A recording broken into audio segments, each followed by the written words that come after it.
I had two questions actually. Forgive me, but I was listening. Was it yourself, Ms. O'Mahony, about the medication and CAMHS? Yes, excuse me. I wasn't exactly sure. I was upstairs and coming down. So I just want to understand the practicality of that, because sometimes we hear phrases like that, but it's only in telling the stories do we really understand the impact of what's happening to people and their families. So as I understand it, and without divulging too much personal information, your son is on medication, which lots of people are. Yeah. But may I ask what age is your son? He's 16 now. 16. So the sensitivity of the medication can be very important. And young people change, children change, but young people, adolescents change, their minds change, their size, their weight, everything changes. It is of huge concern to me that you tell me that this is the medication is not being supervised. I have a son who takes significant medication. It's supervised. Please explain to me how it's not being supervised. How many times it should, when should he be seen in relation to his medication? How often?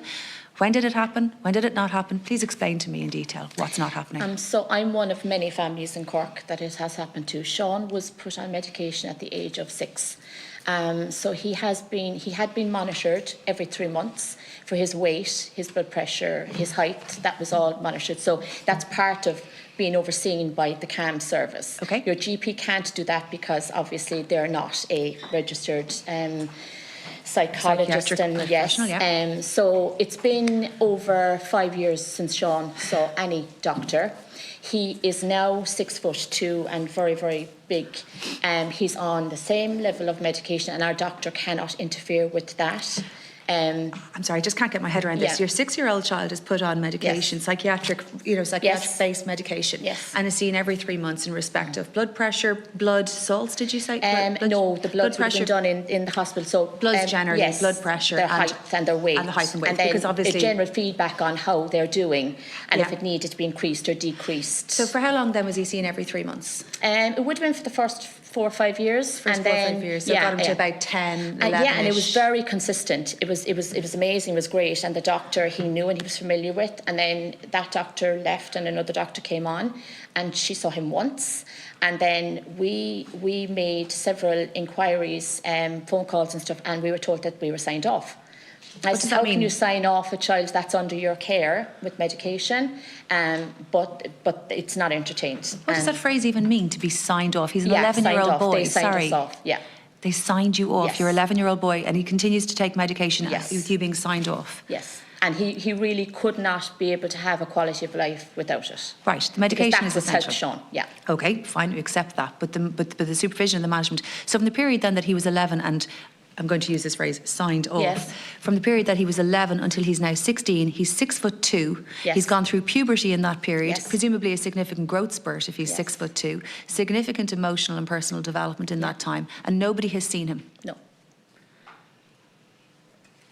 I'm sorry, I don't know what to say except that I Yeah, have to and apologise to you. this is not an isolated. I'm aware. Yeah, this is not isolated. And that's I spoke why- to Mum yesterday, and her son has quite complex needs, and he has been 2 years since he was, and she's at the same battle, emails and phone calls and nothing. That's the reality of what our families and us go through. Does anybody else have that experience? We're in the middle of dealing with CAMHS at the moment. My son is 9 next month, so he had a first part of an ADHD assessment back in May, and we have had no contact so far. I have rang every week, keep being put on the long finger. Now it's starting to show signs of, slight decrease in mental health, and this is my worry now. Is we're not being seen, nobody's answering the phones, and we don't know whether he's ADHD or whether he's not. No support there at all, and no GP can do anything either. I outlined a case in my own constituency where not only was it not being proactively managed, positively proactively managed, but completely forgotten entirely. Can I ask, is there any parent here, any mother here, who believes their child's case is being proactively managed either by the HSE or CAMHS? No. Constantly requiring help. My daughter's only recently been taken into CAMHS, and she was diagnosed in May with anorexic and social anxiety. And in May they diagnosed, and I haven't seen anybody since. I rang, they gave her an appointment. I arrived, the appointment was cancelled. They said they tried to ring me, which I had no phone call.